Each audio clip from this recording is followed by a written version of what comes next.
साहित्य संस्था के माननीय अध्यक्ष श्री नीरज जी, सभा कक्ष में विराजित प्रतिष्ठित हिंदी पुत्र, हिंदी सेवी बंधुओं,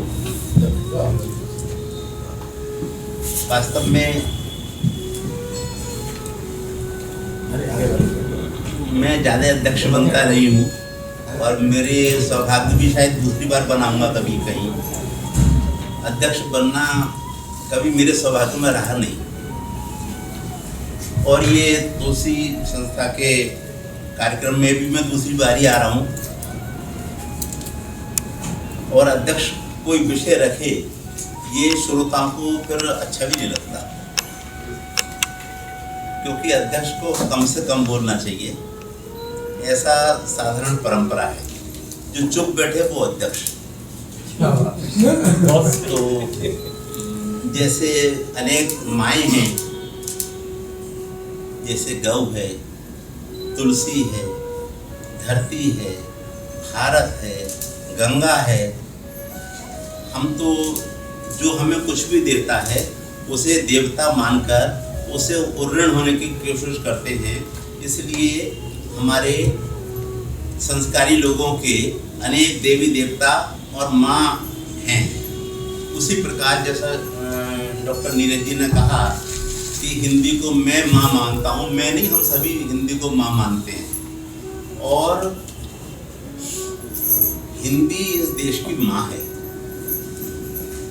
और ये नहीं सोचना चाहिए कि राष्ट्रभाषा के लिए प्रयास है, वो राष्ट्रभाषा भी है और हम लोगों के लिए और भी अलग है हिंदी का स्वरूप। वो ये है कि ना तो हमारी माँ ने हमें गंगा दी, ना ही हमारी माँ ने हमें गाय दी, ना ही हमारी माँ ने हमें धरती दी। हमारी माँ ने, जिन्हें हम माँ मानते हैं, हमारी असली माँ ने को हमें कुछ नहीं दिया, सब पहले से पराजित था। लेकिन हिंदी हमें हमारी माँ ने दी है। जिस प्रकार हम अपनी माँ के नाम को, माँ की दी हुई चीज़ों को बड़ी संग्रहित करके रखते हैं। जैसे आज पूज्य माँ का श्राद्ध दिवस भी है, तो उन्होंने जो भी कुछ किया हमें बार बार याद आता है। ये इसीलिए शायद मातृभाषा है। हम लोग जो हिंदी भाषी क्षेत्र के लोग हैं, उनकी माँ ने सबसे पहले हमें ये दी है कि इसका संरक्षण करना। यहाँ पर कक्ष में है नहीं है, ये उनका पहला दायित्व है। दूसरे, डॉक्टर नीरज जी ने जो कहा, मैं थोड़ा सा अलग है, क्योंकि जो कार्य करता है और बहुत उसे जिस फल की इच्छा होती है वो नहीं मिलता, तो ये शब्द मुँह से निकलते हैं। मैं समझता हूँ कि ये सुनहरी वातावरण शायद इस प्रकार की संस्थाओं से ही पूरे विश्व में बना है, जो संस्था वो चला रहे हैं। 2014 के बाद में बहुत परिवर्तन आया है। हमारे जितने भी राजनेता हैं जो विदेशी प्रवास पर जाते हैं या देश में भी कहीं कार्यक्रम में जाते हैं, वो अगर हिंदी बोलना नहीं जानते हैं तो हिंदी का प्रयास करके वो सीखते हैं। हिंदी में अपने भाषणों को लिखाया जा रहा है, हिंदी में कैसे बोलें इसके प्रशिक्षण दिया जा रहा है। आज जितने भी अन्य भाषाओं में छोटे छोटे बच्चों के किड्स के वो होते थे नाटक, उनकी कविताएं, उनकी कहानियाँ, वो सब हिंदी में डब की जा रही है। बहुत बड़ी संभावनाएं वहाँ सेवाओं की भी हैं। आज जब भी हम अपना टीवी खोलेंगे तो बच्चा विदेशी है लेकिन बोल को हिंदी रहा है। वो इसीलिए कि हिंदी का आकर्षण बढ़ा है।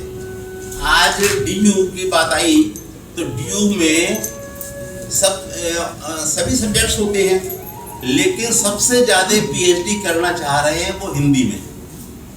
हिंदी में लंबी लाइन, जो थोड़ा सा भी आप में से रुचि रखते होंगे, तो डीयू की मैं बात बता रहा हूँ कि वहाँ पर पीएचडी के लिए रजिस्ट्रेशन कराना बहुत कठिन काम है और सब्जेक्ट में एकदम हो जाता है। बहुत जॉब, बहुत सेवा हिंदी के लिए अब सुरक्षित है। हिंदी, योग और संस्कृत, ये 3 चीजें ऐसी हैं कि एक ब्राइट फ्यूचर, सुनहरी भविष्य उसके विद्यार्थियों को वो दिख रहा है। मैं 3-4 महीने अभी अमेरिका में रहकर आया हूँ।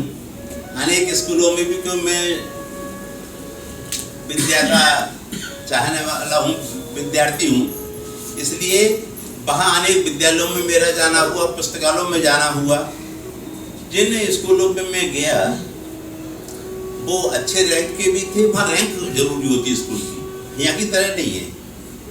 और जो टॉप रैंकर हैं, जो अच्छे स्तर के विद्यालय हैं, वो वही अच्छे विद्यालय हैं जहाँ हिंदी के बच्चे, भारत के बच्चे ज़्यादा पढ़ते हैं।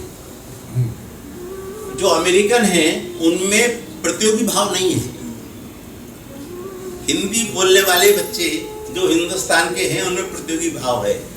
और मैं राष्ट्रभाषा क्यों कह रहा हूँ, क्योंकि वहाँ पर कोई साउथ से, कोई वेस्ट से, कोई ईस्ट से, कोई हिंदी भाषी क्षेत्र नहीं है। ऐसे क्षेत्रों से भी लोग भारतीय वहाँ रहते हैं और सबके बच्चे हिंदी बोलते हैं। साउथ के लोग भी हिंदी बोलते हैं वहाँ पर जाकर, यहाँ पर नहीं बोलेंगे, वहाँ पर बोलते हैं। तो और उसके ऊपर वो गौरव समझते हैं। माँ बाप के प्रयास रहता है कि वो हिंदी कैसे अपने बच्चों को सिखाएं। तो पूरी ये सुनहरी भविष्य है। ऐसे जब रास्ता दिख जाता है, हमें अपने कार्य का भविष्य दिख जाता है उज्जवल, तो हमें और मेहनत से जुट जाना चाहिए। ये संस्था लगी हुई है। मैं जैसे राहुल जी का जिक्र किया, डॉक्टर नीरज जी ने, उन्होंने कार्यकर्ता की, मैं बहुत अच्छा कार्यकर्ता मानता हूँ। मैं कार्यकर्ता उन्हें मानता हूँ जिनकी डिक्शनरी में चाहिए शब्द नहीं है। चाहिए शब्द कहने वाले तो बहुत मिल जाएंगे, लेकिन जो चाहिए वो मैं करूँ ना, ऐसे कम मिलते हैं। जब ऐसे मिलते हैं उन्हें कार्यकर्ता कहा जाता है। नहीं तो पर उपदेश कुशल बहुत तेरी, कमी नहीं है। लेकिन अनुसरण से जब सीखता है तो आप आगे चल रहे हो, पीछे लोग चल रहे हैं। कभी भी मन में कोई गिलानी नहीं कि मेरे पीछे इतने लोग हैं, मेरे पीछे कुल इतने रह गए, सब आगे बढ़ाएगा। बल्कि जो वातावरण बन रहा है वो इस प्रकार की संस्थाओं का ही परिणाम है। मैं आज के अवसर पर उन्हें साधुवाद देता हूँ और शुभकामनाएं देता हूँ। इसी प्रकार निरंतर परिश्रम हम लोग को चलता रहे। धन्यवाद।